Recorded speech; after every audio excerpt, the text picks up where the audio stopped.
Hello guys, class 11th Hindi medium students के लिए हमने लास्ट वीडियो में लेखांकन समीकरण पर चर्चा की थी। आज हम चर्चा करेंगे व्यवहारों के लेखांकन पर।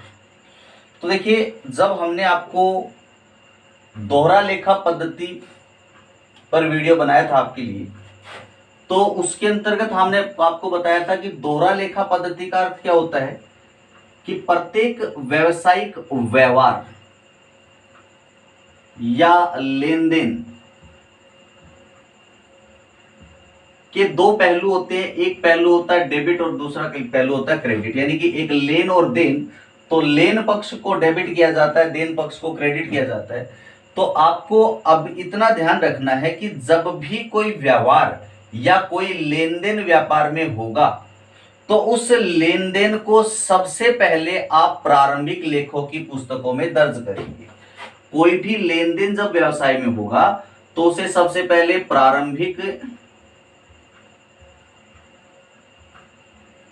लेखों की पुस्तकों में दर्ज किया जाता है। प्रारंभिक लेखे की पुस्तक में प्रत्येक लेन देन को सर्वप्रथम दर्ज किया जाता है। तो प्रत्येक लेन देन को जब सर्वप्रथम आप प्रारंभिक लेखे की पुस्तक में दर्ज करेंगे तो ये जो प्रारंभिक लेखे की जो पुस्तकें होती हैं, इनमें दो पुस्तकें होती हैं। एक होती है जर्नल, एक होती है सहायक बहियां। तो सहायक बही कुछ नहीं होता है, सहायक बही जर्नल का ही एक उपविभाजन हो जाता है। तो जर्नल में लिखे जाने वाले व्यवहारों की संख्या जब अधिक हो जाती है, व्यवसाय का स्वरूप बड़ा होता है, तो उस समय हम जर्नल का एक उपविभाजन कर देते हैं और उस उपविभाजन को ही सहायक बहियां बोला जाता है। इसका अर्थ ये हुआ कि जैसे मान लो क्रय से संबंधित व्यवहार है, उसके लिए एक अलग रजिस्टर बना लिया जाता है, विक्रय से संबंधित व्यवहार के लिए अलग रजिस्टर बना लिया जाता है। तो इस प्रकार आपके अलग अलग व्यवहारों से संबंधित अलग अलग रजिस्टर बना लिए जाते हैं। तो सहायक बही जर्नल का ही एक उपविभाजन होती है। तो सहायक बहियों को हमें बाद में चर्चा करेंगे। आज का जो हमारा टॉपिक रहने वाला है वो टॉपिक रहने वाला है जर्नल। और जर्नल क्या है, अभी हमने बताया कि जर्नल एक प्रारंभिक लेखे की पुस्तक है और जब भी कोई व्यवसायिक लेन देन या कोई व्यवसायिक व्यवहार होगा तो सर्वप्रथम कहां दर्ज होगा, जर्नल में, यानी प्रारंभिक लेखे की पुस्तक में ही दर्ज किया जाएगा। तो चलिए, प्रारंभिक लेखे की पुस्तक में किस प्रकार से दर्ज करेंगे हम व्यवहार को, वो मैं आपको थोड़ा बता देता हूं। तो हमारा टॉपिक क्या रहेगा सर? हमारा टॉपिक रहेगा जर्नल,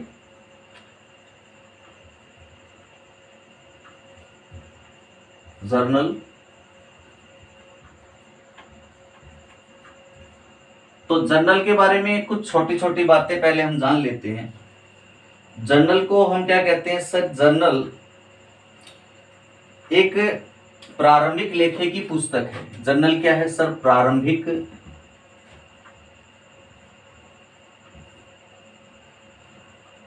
लेखे की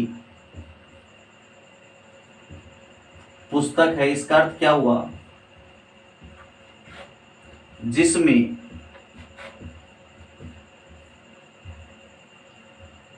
व्यावसायिक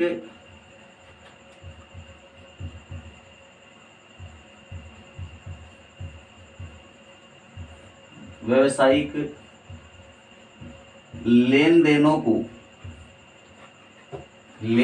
को सर्वप्रथम दर्ज किया जाता है।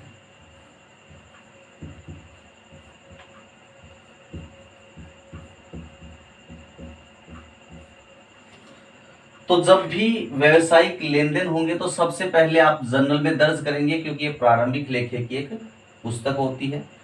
अब आपको यहाँ पे एक बात और समझ लेनी चाहिए कि जब भी कोई लेन देन प्रारंभिक लेखे की पुस्तक में दर्ज किया जाता है तो उसे हम क्या कहते हैं? जर्नल प्रविष्टि कहते हैं। तो प्रारंभिक लेखे की पुस्तक में जर्नल में लेन देनों को दर्ज किया गया हो तो उसे क्या कहते हैं? जर्नल प्रविष्टि कहते हैं।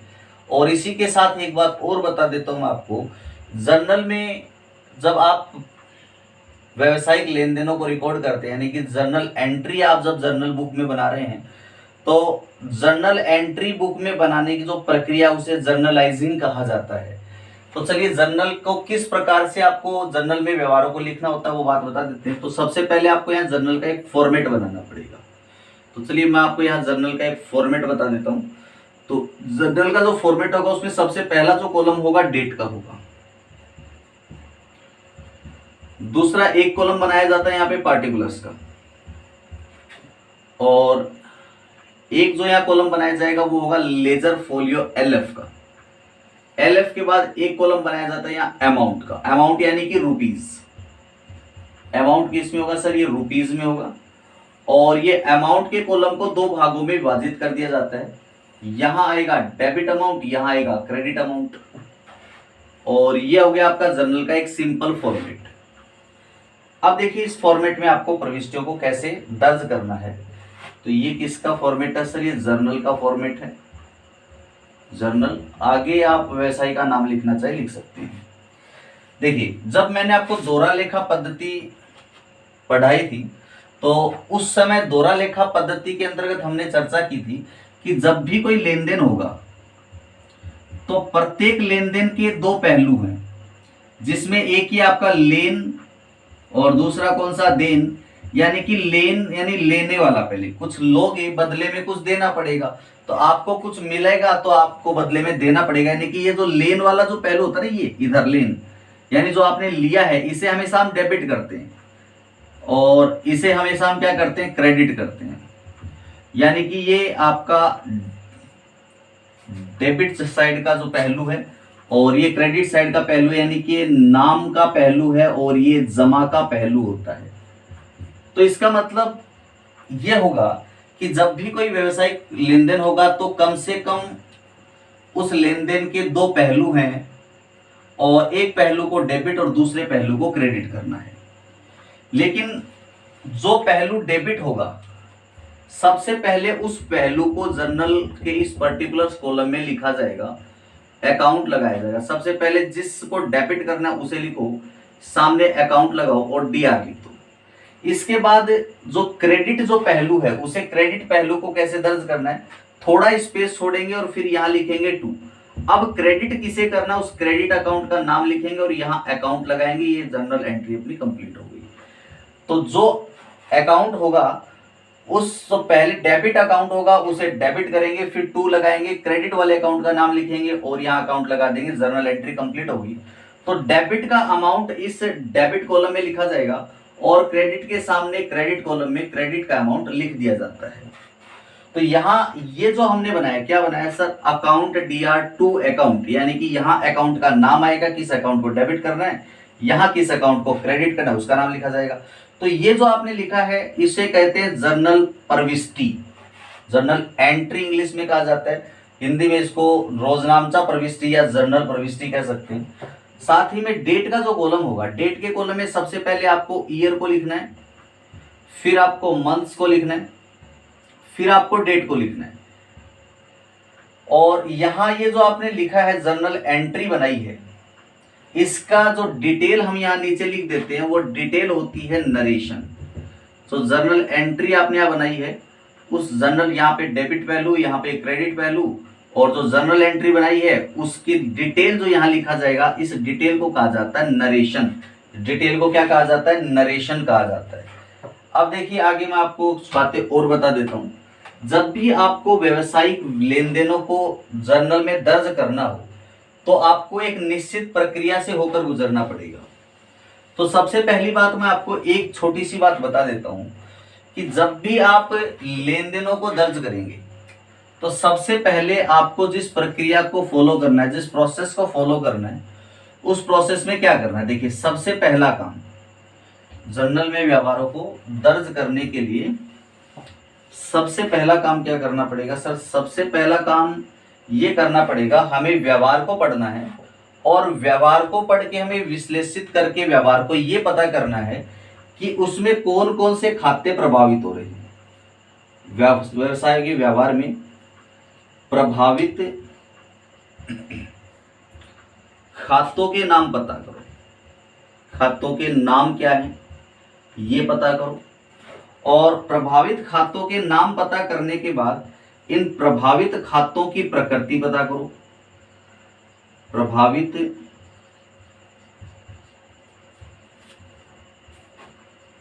खातों की प्रकृति क्या है। अब देखिए प्रकृति किस आधार पर ज्ञात करेंगे। मैंने आपको जब दोहरा लेखा पद्धति के बारे में डिस्कस किया था आपसे, उस समय मैंने आपको बताया था कि खातों का जब हम वर्गीकरण करते हैं तो दो आधार होते हैं, दो प्रणालियां होती है हमारे पास। एक होती है परंपरागत प्रणाली, जिसके अंतर्गत हमें व्यक्तिगत खाता, वस्तुगत खाता और अवास्तविक खाता, तीन खातों को तीन भागों में बांटा जाता है। दूसरा मैंने आपको बताया था आधुनिक प्रणाली, जिसके अंतर्गत खातों को पांच भागों में बांटा जाता है: संपत्ति, खर्चे, पूंजी, दायित्व और आय। तो आप कौन सी विधि से जर्नल एंट्री बनाना चाह रहे हैं, कौन सी प्रणाली को उपयोग कर रहे हैं, इस चीज का कोई फर्क नहीं पड़ता। अगर आप परंपरागत प्रणाली का उपयोग करके जर्नल में प्रविष्टियां बना रहे हैं तो भी जर्नल प्रविष्टियां वही बनेगी जो कि आपके आधुनिक प्रणाली से बनती हैं। तो आधुनिक प्रणाली और परंपरागत प्रणाली से जो रिजल्ट सामने आना है, जो जर्नल एंट्री जो हमें बनानी है, वो एंट्री सेम बनेगी, कोई फर्क नहीं पड़ेगा। लेकिन प्रणाली आप चाहे कोई भी प्रयोग करो। तो यहाँ जो खातों की प्रकृति आपको पता करनी है, ये आपकी मर्जी है, आप परंपरागत प्रणाली से इसको कर रहे हैं या फिर आधुनिक प्रणाली से इसकी प्रकृति को पता कर रहे हैं। तो जिस भी प्रणाली से करें यहाँ पे प्रकृति लिखेंगे और उसी प्रकृति के आधार पर आप इन खातों पर डेबिट क्रेडिट के नियम लगा देंगे। तो यहां पे क्या करेंगे हम, डेबिट और क्रेडिट के नियम लगाने हैं, लगाओ। और ये नियम लगाने के बाद आपको पता लग जाएगा किस खाते को डेबिट करना और किस खाते को क्रेडिट करना है। तो जिस खाते को डेबिट करना है पहले उसका नाम लिखा जाएगा और उसके नीचे थोड़ा सा स्पेस देके 2 लगाएंगे और 2 लगा के फिर अपन क्रेडिट जो अकाउंट करना है उसका नाम लिखेंगे और डेबिट का अमाउंट डेबिट कॉलम में, क्रेडिट का अमाउंट क्रेडिट कॉलम में लिख दिया जाएगा। और इस जर्नल एंट्री का यहाँ पे ये एंट्री बनेगी और इस एंट्री की जो डिटेल हम लिखेंगे नीचे इसके, तो यहाँ ये डिटेल जो कि नरेशन होगा। ये डिटेल जो लिखी जाती है क्या होता है सर, नरेशन होता है। तो इस प्रकार से आपको जर्नल में प्रविष्टियां करनी है। इस प्रक्रिया को आपको फॉलो करना ही पड़ेगा। ये सबसे पहले जो भी व्यावसायिक लेन देन होगा उस लेन देन को आप क्या करेंगे सर, लेन देन को हम पढ़ेंगे और लेन देन को पढ़ के प्रभावित खाते कौन कौन से हो रहे हैं उन खातों के नाम निकाल लेंगे बाहर और नाम पता करने के बाद उनकी प्रकृति क्या है, फिर उन पे डेबिट क्रेडिट के नियम लगाएंगे और फिर लास्ट में क्या करना है, जर्नल प्रविष्टि बनाइए। जर्नल प्रविष्टि बनाओ। ये आपको प्रक्रिया का ध्यान रखना है। इसी प्रक्रिया से आपको जर्नल में प्रविष्टियां बनानी है। तो चलिए कुछ व्यावसायिक व्यवहार हम देख लेते हैं एक बार।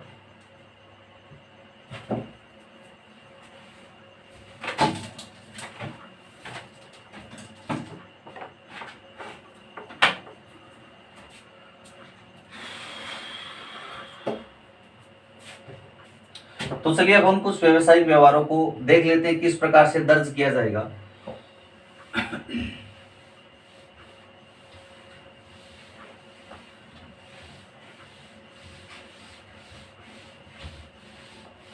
मान लीजिए मैंने आपसे कहा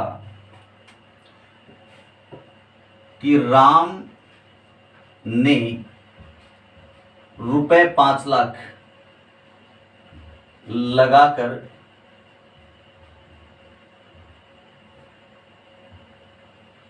व्यवसाय प्रारंभ किया।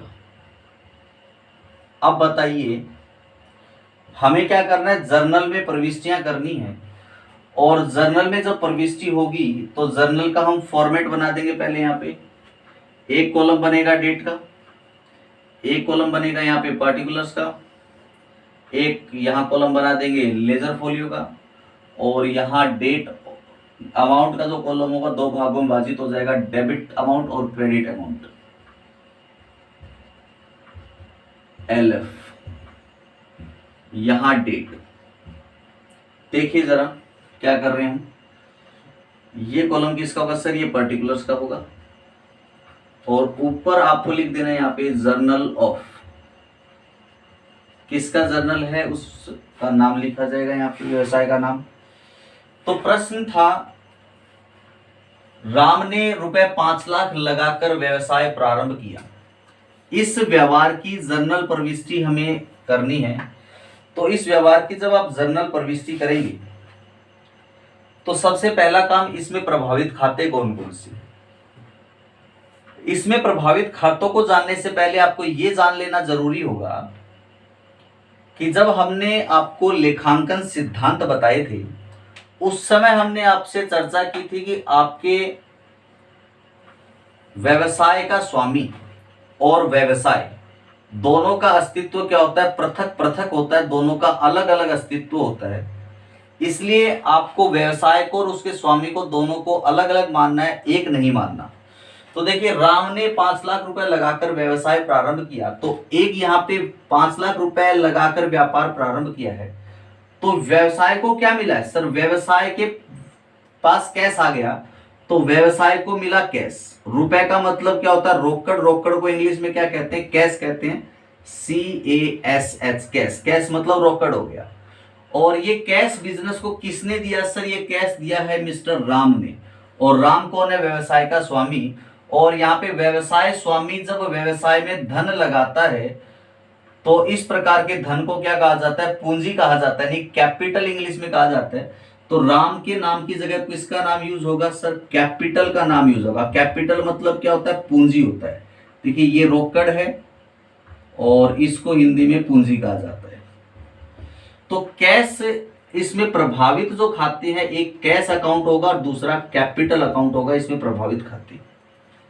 अब देखिए प्रश्न ये उठता है कि सर हमने ये तो पता कर लिया कि इस लेन देन में प्रभावित खाते कौन कौन से हैं, अब इन पे लगाने हमें डेबिट क्रेडिट के नियम लगाने, इसकी प्रकृति पता करनी है, फिर डेबिट क्रेडिट के नियम लगाने हैं।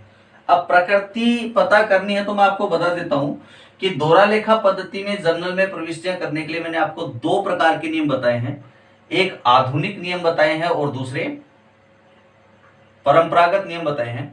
तो आधुनिक नियम मैंने आपको नियमों बताया था कि एसेट्स लायबिलिटीज, एसेट्स एक्सपेंसेस यानी कि संपत्ति, खर्चे, दायित्व, पूंजी और आय। आधुनिक प्रणाली के आधार पर हम इनको 5 भागों में बांट सकते हैं। किस आधार पर मैं बात कर रहा हूं सर, आधुनिक आधार पर बात कर रहा हूं, ये आधुनिक प्रणाली के आधार पर है। तो आधुनिक प्रणाली के आधार पर हमें क्या करना है सर, खातों को 5 भागों में विभाजित किया गया, और इन 5 भागों में भी अगर संपत्तियों में कुछ वृद्धि हो जाती है तो संपत्तियों को डेबिट कर देते हैं, और संपत्ति या खर्चे में अगर कुछ कमी हो जाती है तो संपत्ति खर्चे को हम क्रेडिट कर देते हैं। और इसके विपरीत दायित्व, पूंजी और आय का जो नियम है वो विपरीत होगा, इन तीनों का नियम एक होगा। तो जब दायित्व में या पूंजी में, आय में कोई वृद्धि हो जाती है तो इस वृद्धि से दायित्व, पूंजी या आय खाते को क्रेडिट कर दिया जाता है, और अगर इन तीनों में से किसी भी चीज में कोई कमी हो जाती है तो उस चीज को हम क्या कर देते हैं सर, डेबिट कर देते हैं। तो ये था आपका आधुनिक प्रणाली के आधार पर नियम। अब इस प्रश्न में देखिए हमने क्या कहा कि सर 2 खाते प्रभावित हुए, कैश खाता और कैपिटल खाता। कैश व्यवसाय के लिए क्या सर, एक संपत्ति होती है, तो ये व्यवसाय के लिए क्या होगी सर, संपत्ति हो गई। संपत्ति को इंग्लिश में क्या कहा जाता है, एसेट्स कहा जाता है। अब बताओ जरा, व्यवसाय स्वामी राम ने अपने व्यवसाय में 5 लाख रुपए लगाए तो व्यापार को कैश मिला है, तो व्यापार के पास जब कैश आया है इसका मतलब ये कैश जो है व्यापार में जो संपत्ति है कैश नाम की है बड़ी, और संपत्तियां जब बढ़ जाती हैं तो उन्हें क्या कर देते हैं, डेबिट कर देते हैं। तो यहाँ पे हमें डेबिट करना है, किसको, कैश को डेबिट करना है, क्योंकि ये कैश बड़ी है संपत्ति में। फिर दूसरा है कैपिटल। कैपिटल का अर्थ मैंने बताया था कि व्यवसाय स्वामी का व्यवसाय में जो अंशदान होता है उसे हम कैपिटल कहते हैं, और कैपिटल इनमें से कौन से ऐड में आएगी सर, कैपिटल का अर्थ होता है पूंजी। तो ये आ गई आपकी कैपिटल मतलब पूंजी है, तो पूंजी ही होगी ये फिर यहाँ पे। तो पूंजी में अब व्यवसाय स्वामी राम ने 5 लाख रुपए अपने व्यवसाय में लगाए, इसका मतलब व्यवसाय स्वामी ने जो अंशदान किया वो 5 लाख रुपए से बढ़ गया है। तो पूंजी की राशि में क्या हो रही है, वृद्धि हो रही है, क्योंकि व्यवसाय स्वामी का जो अंशदान होता है वही पूंजी होती है, और व्यवसाय स्वामी ने 5 लाख रुपए व्यवसाय में लगाए, इसका मतलब व्यवसाय स्वामी का अंशदान बढ़ गया है, और व्यवसाय स्वामी का जो अंशदान बढ़ा है इसे हम क्या कहते हैं, कैपिटल कहते हैं। और कैपिटल हेड में ही आती है, और कैपिटल यहाँ पे जब बढ़ जाएगी तो उससे क्या करेंगे, क्रेडिट कर देंगे। तो इसलिए आप यहाँ पे कैपिटल अकाउंट को अपन क्रेडिट कर देंगे। और ये कैपिटल अकाउंट किसके लिए प्रयोग किया जा रहा है सर, राम के लिए प्रयोग किया जा रहा है। तो इसलिए आपको प्रविष्टि क्या बनानी है सर, कैश को डेबिट करना है, कैश अकाउंट को डेबिट करना है, और थोड़ा स्पेस देके 2 लगाएंगे, और 2 के बाद आपको क्या लिखना है, क्रेडिट जिस अकाउंट को करना है उसी। तो क्रेडिट किसे करना है सर, कैपिटल अकाउंट को क्रेडिट करना है। तो यहां लिखेंगे 2 कैपिटल अकाउंट। तो यहाँ डेट नहीं दी हुई थी ट्रांजैक्शन में, तो मैंने 1 नंबर लगा दिया यहाँ पे। अब कितना कैश बिजनेस को मिला और कितना अंशदान हो गया व्यवसाय स्वामी का, तो राम ने 5 लाख रुपए लगाए, इसका मतलब व्यापार के पास कैश आया 5 लाख। तो कैश अकाउंट डेबिट हो रहा है, तो डेबिट साइड में लिखेंगे 5 लाख। और व्यवसाय स्वामी का अंशदान भी 5 लाख ही बढ़ा है, क्योंकि उसने व्यवसाय को 5 लाख रुपए दिए हैं, तो ये कैपिटल अकाउंट में क्रेडिट हो जाएगा। तो डेबिट का अमाउंट जो होगा डेबिट कॉलम में आएगा, क्रेडिट का अमाउंट आएगा क्रेडिट कॉलम में आएगा। तो इस प्रकार आपने जनरल प्रविष्टि तो कर दी। अब इस प्रविष्टि की लिखेंगे हम डिटेल। प्रविष्टि की जब हम डिटेल लिखेंगे तो उसे क्या कहा जाता है, नरेशन कहा जाता है। तो नरेशन लिखेंगे यहाँ पे, क्या किया हमने, व्यवसाय प्रारंभ किया है, तो बस इतना लिख दो, being business started, being business started. चलिए ये हो गया आपका नरेशन, और यहां पर्टिकुलर्स के कॉलम में लाइन खींच दी जाती है और कहीं नहीं खींची जाती है। और इसके बाद मान लो दूसरा एक और मैं व्यवहार आपके सामने रख देता हूं। इसके अलावा एक व्यवहार और रखा मैंने,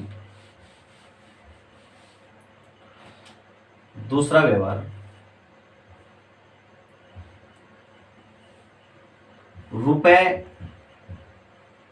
50,000 का माल क्रय किया, 50,000 रुपए का आपने माल खरीदा। तो बताओ जरा कि जब आप माल क्रय करते हैं तो कौन सी शब्दावली का प्रयोग करते हैं। मैंने आपको बताया था कि जब माल को क्रय किया जाता है तो उसके लिए परचेज शब्द को प्रयोग में लाया जाता है, परचेज, और परचेज अकाउंट होगा। और माल क्रय किया, किस व्यक्ति से क्रय किया उस व्यक्ति का नाम नहीं, इसका मतलब 50,000 का माल खरीदा और अगले को हमने 50,000 रुपए दे दिए। तो 50,000 रुपए दे दिया मतलब क्या दे दिया सर, हमने कैश दे दिया, तो एक कैश अकाउंट बनेगा। अब इसको आप मॉडर्न क्लासिफिकेशन के हिसाब से देखेंगे तो एसेट्स, लायबिलिटीज, कैपिटल और एसेट्स, एक्सपेंसेस, कैपिटल, लायबिलिटी और रेवेन्यू होगा। एसेट्स का हिंदी में कहते हैं संपत्ति, एक्सपेंसेस को हिंदी में कहते हैं खर्चे, कैपिटल को इंग्लिश में कहा जाता है पूंजी, लायबिलिटी को कहा जाता है दायित्व, और आर फॉर रेवेन्यू। रेवेन्यू का मतलब आप यहाँ पे किससे ले सकते हैं सर, आय से या प्राप्ति से लिया जा सकता है। तो ये था मॉडर्न क्लासिफिकेशन, यानी कि आधुनिक आधार पर खातों का वर्गीकरण हमने किया यहाँ पे। और इनसे संबंधित डेबिट क्रेडिट के नियम क्या है सर, डेबिट क्रेडिट के नियम है कि अगर इनमें कुछ वृद्धि होगी, किनमें, खर्चे में और संपत्ति में अगर वृद्धि हो गई तो संपत्ति खाते या खर्चे के खाते को हम क्या कर देंगे, डेबिट कर देंगे। और ठीक उसी प्रकार अगर इन दोनों में से किसी में भी कुछ कमी आ गई तो यहाँ पे हम उसे क्या कर देंगे, क्रेडिट कर देंगे। अगर संपत्ति में कमी आई तो संपत्ति खाते को क्रेडिट कर दिया जाएगा, और खर्चों में अगर कमी आ गई तो खर्चे को भी क्रेडिट कर दिया जाएगा। तो यहाँ पे एक नियम ये हो गया। इसके अलावा ये 3 जो नीचे चीजें दी हुई, कौन सी, पूंजी, दायित्व और आय, प्राप्ति, तो इनका इनसे विपरीत नियम है। अगर इनमें कुछ वृद्धि होती है तो उनको हम क्या करते हैं, क्रेडिट करते हैं, और इनमें अगर कुछ कमी होती है तो उसे हम क्या कर देते हैं सर, डेबिट कर देते हैं। तो ये नियम था आपका। अब इस नियम के अनुसार प्रश्न संख्या 2 में बोला कि 50,000 रुपए का माल क्रय किया, जब जब आपने 50,000 रुपया माल क्रय किया तो एक परचेज अकाउंट खोल दिया, दूसरा कैश अकाउंट आपने बना दिया। तो परचेज इस नियम के हिसाब से किस में आएगी सर? माल क्रय किया तो इसको हम खर्चा मानते हैं व्यवसाय का। माल क्रय किया ना, व्यवसाय का खर्चा हो गया, तो ये व्यवसाय के क्या हो गए सर? खर्चे हो गए। और इन खर्चों में क्या हो रही है? जब माल खरीदा है तो खर्चों में क्या हो रही है? वृद्धि हो रही है। और जब खर्चों में वृद्धि होती है तो उसे डेबिट कर दिया जाता है। तो डेबिट किसे करना है? परचेज अकाउंट को डेबिट करना है। ठीक उसी प्रकार आपको एक और बात यहाँ पे मैं समझा देता हूँ कि कैश व्यापार के लिए क्या होता है। कैश का मतलब होता है रोकड़, और रोकड़ व्यापार के लिए क्या है सर? एक संपत्ति है, ये हमारी संपत्ति है।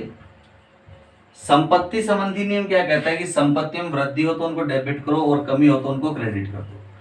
तो आपने जब आपने माल क्रय किया है, 50,000 रुपए का माल क्रय किया, तो माल खरीदा तो आपको कैश पेमेंट करना पड़ गया। तो कैश पेमेंट करना पड़ गया, इसका मतलब कैश एक संपत्ति थी और संपत्तियों में हो गई कमी, और संपत्तियों में कमी होने पर संपत्ति खाता क्या हो जाता है? क्रेडिट हो जाता है। तो यहाँ पे कैश जो अकाउंट संपत्ति अपनी, इसको हमें क्या कर देना सर? क्रेडिट कर देना है। तो कैश अकाउंट को अपने यहाँ पे क्रेडिट करना है। अब देखिए आप इसके अनुसार जनरल प्रविष्टि बनाए अगर, तो सबसे पहले इन दोनों में से कौन सा खाता डेबिट हो रहा है उसे उठाओ। सर डेबिट तो परचेज हो रहा है, तो यहां लिखेंगे purchase account debit. Purchase account debit करेंगे, थोड़ा स्पेस देंगे और फिर लिखेंगे 2। अब बताओ, परचेज अकाउंट डेबिट तो कर दिया, क्रेडिट किसको करना है सर? क्रेडिट, ये कैश अकाउंट क्रेडिट हो रहा है, तो जिस अकाउंट को क्रेडिट करना है उसके नेम से पहले लिखेंगे 2, और फिर क्रेडिट जिस अकाउंट को करना है उसके आगे नाम लिखा कैश और फिर लिखा अकाउंट। यहां CR लगाने की कोई जरूरत नहीं है। तो 2 कैश अकाउंट आपने एंट्री कर दी, और इसमें परचेज का मूल्य कितना था? 50,000। तो कैश भी आपके व्यापार से कितना गया सर? 50,000 चला गया। अच्छा, इसी ट्रांजैक्शन को थोड़ा सा चेंज कर दूं मैं, और चेंज करके मैंने यहां पे लिख दिया नंबर 3, भवन क्रय किया,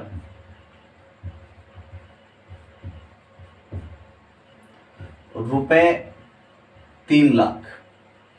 3 लाख रुपए में तुमने भवन क्रय किया। भवन का इंग्लिश में क्या बोला जाता है सर? बिल्डिंग बोला जाता है।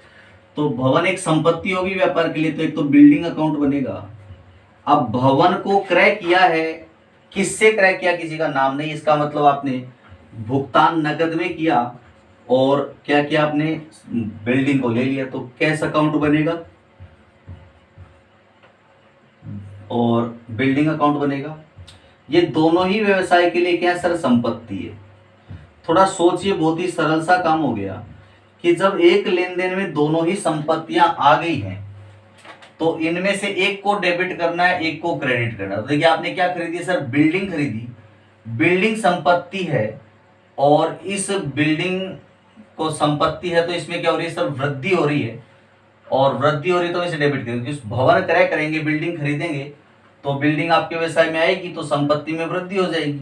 तो संपत्ति में वृद्धि हो रही है तो इसे संपत्ति खाते को क्या कर देना? इसे तो डेबिट कर देना। वृद्धि किसमें? बिल्डिंग में हो रही है। और जब आपने बिल्डिंग खरीदी तो आपने क्या किया होगा सर? हमने तो रोकड़ भुगतान किया होगा, तो कैश आपके व्यापार से, ये जो संपत्ति थी ये आपके व्यापार से क्या होगी? चलेगी। तो जब आपकी ये संपत्ति आपके व्यापार से चलेगी तो संपत्ति खाते को क्या कर देना? क्रेडिट कर देना। तो यहाँ इसको हम क्रेडिट कर देंगे। तो डेबिट किसे किया सर? बिल्डिंग अकाउंट को डेबिट किया और कैश अकाउंट को क्रेडिट किया। तो एंट्री क्या बनेगी? Building account debit. सबसे पहले इन दोनों में जो डेबिट होगा उसको उठाएंगे, तो यहाँ लिखेंगे बिल्डिंग अकाउंट डेबिट। और क्रेडिट किसको करना है सर? क्रेडिट करना है कैश को, क्योंकि कैश अपने बिजनेस की एसेट है और एसेट्स में कमी हो रही है। कमी होने पर क्या करते हैं सर? हम संपत्ति खाते को क्रेडिट कर देते हैं, इसलिए कैश अकाउंट को हम क्रेडिट कर देंगे। 2 कैश अकाउंट, ये एंट्री हमें पास कर देनी है।